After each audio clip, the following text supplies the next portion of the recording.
This is 10-Day Business Talk. Hello, everyone. I'm Jacob. I am an online business coach, and I provide a proven system that helps everyday people to become their own online bosses. And today, I'm going back to the very basic to talk about motivation. Now, I have been an online business owner for 4 years now, and I'm going to talk about what gets me out of the bed every morning every day. And because motivation or a why or a reason is such a big concept in everybody's business ventures, because no business owner can succeed without a big motivation. And today I'm only sharing what I know, what I learned, and what I have lived through. And hopefully my story will inspire you. I'm Chinese.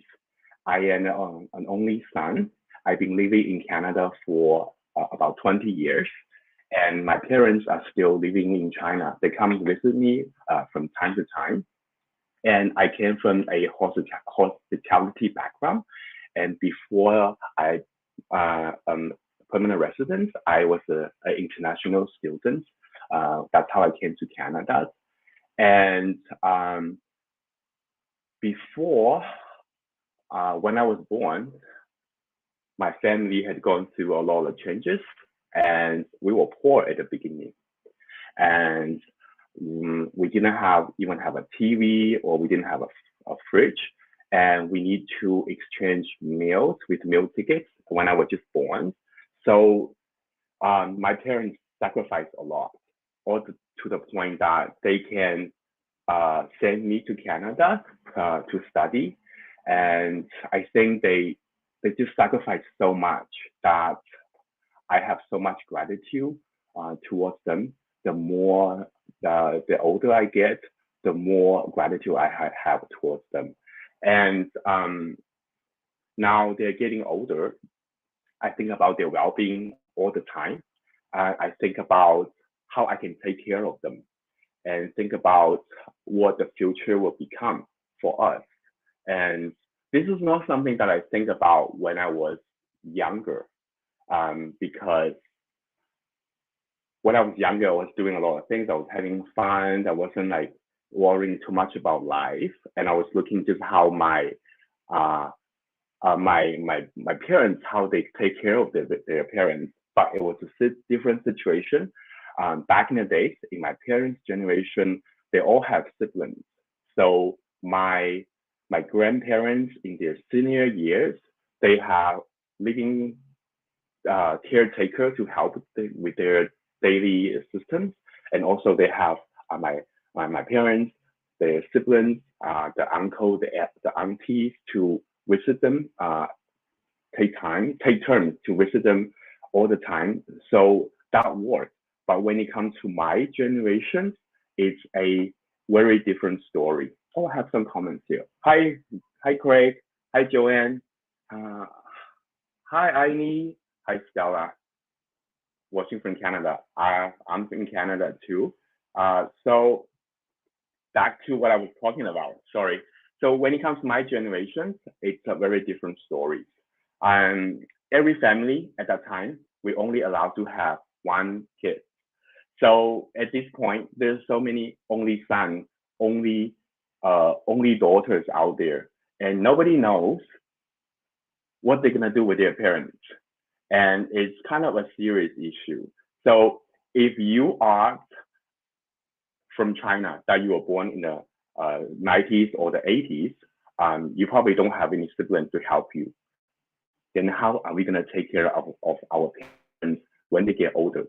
Especially if you live overseas like me. So that's something that I think about a lot in my early 30s, and especially after my mom got diagnosed with breast cancer, that I had 3 jobs in Canada, that I couldn't even take the time that I need to go home to take care of her. That really broke my heart. So that's when I was started thinking about how how can I make my life work, because I can't just like live in a wishful thinking and not do anything about it. And also, I used to think that oh, I, the other day I came across a TikTok video, and it was just a whole bunch of Chinese young kids. They were just being interviewed on the street of China, and they were being asked, so when your parents get older, what are you going to do? And they all say, oh yeah, I'm going to send them to a senior home, because they're professional. They can take care of them better. I was kind of shocked. That breaks my heart a little bit, because to me, no way. There, I will not leave my parents to live in a senior home. I love them so much, and also I heard so many stories about the senior homes in Canada in 2020.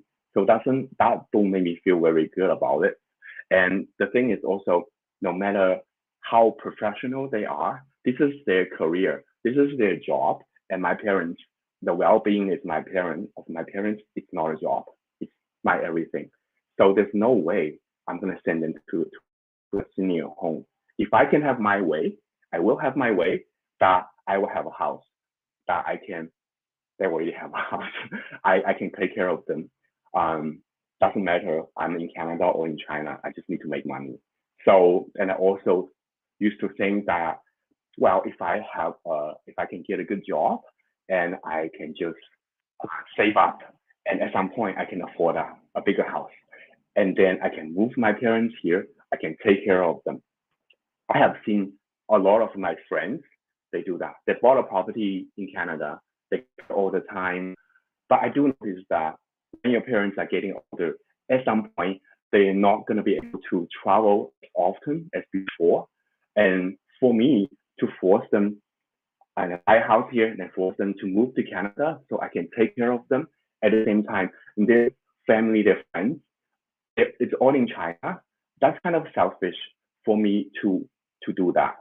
So that's at this point, the only way that I can make my life work is that I have an online business, and all my income needs to generate from online. And also these incomes need to be somewhere residual. So that means that it doesn't really matter. My income is it's not limited to how many hours that I glue myself to the chair to work. It's other things. It's flexible. So most importantly, I need to be able to make money. It doesn't matter I'm in Canada or in China. And in 2020, I did quit all my day jobs. Now I generating income all from online. So the only thing that's standing in my way is the travel restriction at this point. And it keep changing still. So I don't know what's going to happen. But let's say that if you are somebody that there's 2 years out of the 5 years, you have to live abroad, and the rest of the time, you just really want to stay in your home country to take a long vacation and be there with your family, and at the same time still have a few incomes, then I have a solution for you. So stay tuned. And this is the first day of my 10-day business talk. And the next 2 weeks, you're going to be seeing me a lot, because I'm going to be coming on here every Monday to Friday and not on the weekend, because I don't want you guys to get tired of me. And tomorrow, I want to talk about desire. Not about my desire. I'm going to need your help. I need to know what your desire is. And I will publish a survey post on this page. And then I will ask you guys some questions, and please comment in the post and let me know what your desire is. I do want to talk about it. And so thank you guys for watching today. And Aini, you are my sister. Yeah, I feel like a lot of how do I make this? Yeah. So I feel like a lot of Asian kids or Asian family, we all face this challenge when you have family live in such a long distance, but you try to stick together and take care of each other. You need flexibility. You need just different ways of living. Because if you just go in one country that you cannot leave, if you leave, you have no income, it's very difficult. So yeah, and I want to say hi to everybody. Hi Nicole, watching from Australia. That's so far away. Thank you so much. and Jocelyn. Thank you for watching from Canada. And thank you, Carol. And thank you, Jamie, for watching. I love you guys all. Thank you for your support. Without this, I'm not going to be able to do this. Thank you so much. And I will see you guys tomorrow. Not tomorrow. I will see you guys on Wednesday. Thank you so much.